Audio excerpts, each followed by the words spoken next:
So turning that around is making all the functions of society accessible to everybody. That must be the goal. And strange enough, as time goes on and technology advances, those that are excluded from access to all the functions of society increase.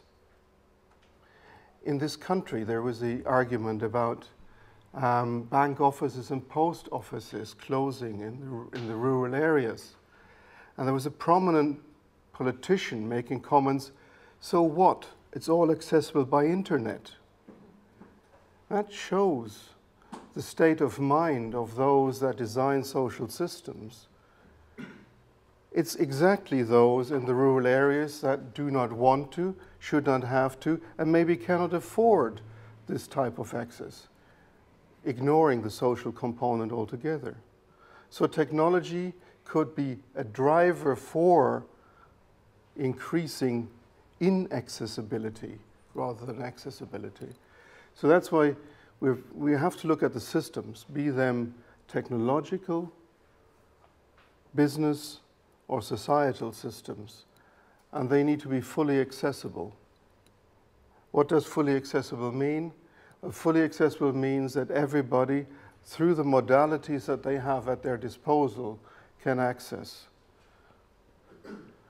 For instance, assume that important weather or traffic news are only transported via television. We'll soon be there. How many television channels do, for instance, broadcast also in sign language? How many weather presentations could be understood by somebody who is visually incapacitated at the moment? I come back to that. Because the presenter will refer to the map, and you see up here and down there. Well, I have TV in my car, but it only works when I'm stopped. When I'm driving, I shouldn't be looking at the TV. But I still might want to actually listen to the traffic or the weather news. I'm not blind. Well, not that I know anyway. So it's not just one group, one small fringe group. It's actually the whole concept that certain things are just automatically transported in a way or represented in a way that we need to fight.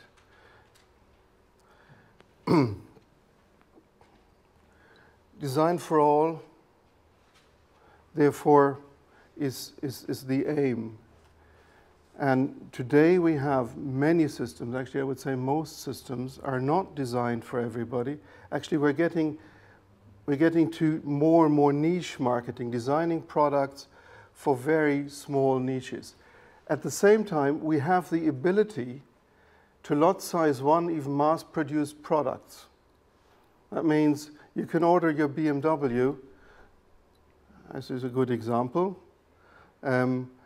so specifically that it will take 3 or 4 years, i.e. not within the same model, that the same instance is produced again, and still it is mass-produced. We can do this individualization when if we want to, but we don't apply it at the very beginning when we really look at the whole set of potential users. So the question that we want to look at is technological advance a driver for increased accessibility, or is it actually producing a barrier? And if so, why? Is it the technology? Is it technological limitation that we can't do that? Is it design limitation that we just don't have the idea of how to use the technology? Or is it the decision makers that give the contracts and eventually the budget to the designers? Where is something going wrong? And our view is it is the whole process, and it's not the products, the technologies, or the individuals involved. It's curious, it struck me when I was listening to Ursula how much what she was saying connects with what we're thinking as well.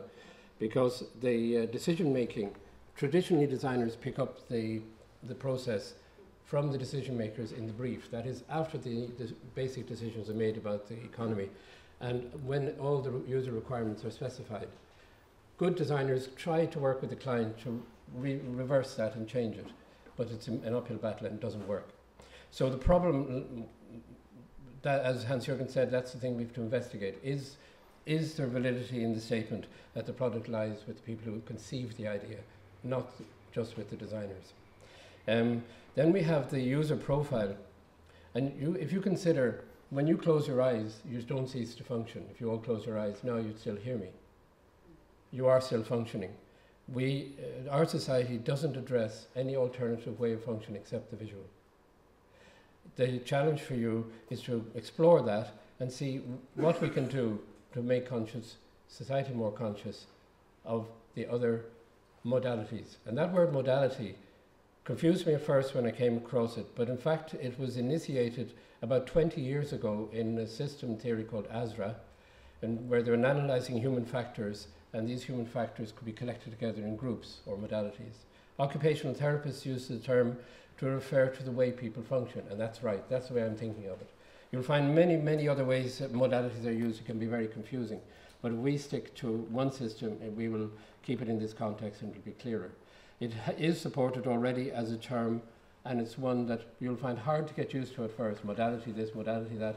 It comes off my tongue quite easily, but for the first 3 months it was very difficult. So we want to explore those with you. 10 minutes to go. Yeah. Oh no, we'll be finishing in good time. Yeah. Just a few more thoughts on that.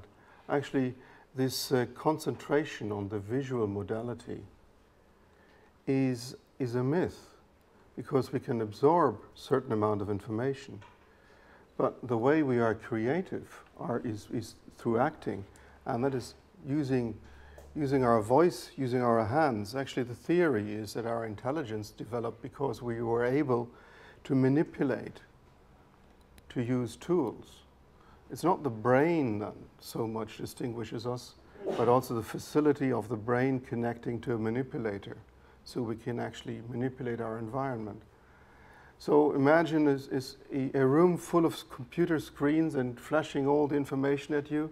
If you have no keyboard, mouse, or any other possibility of interacting with it, what you do? Optical output we don't have yet. Now, the nanotechnology has achieved some connection to the brain, but we're not there yet. So this focusing on the visual may be just a current escape, because we don't have the technology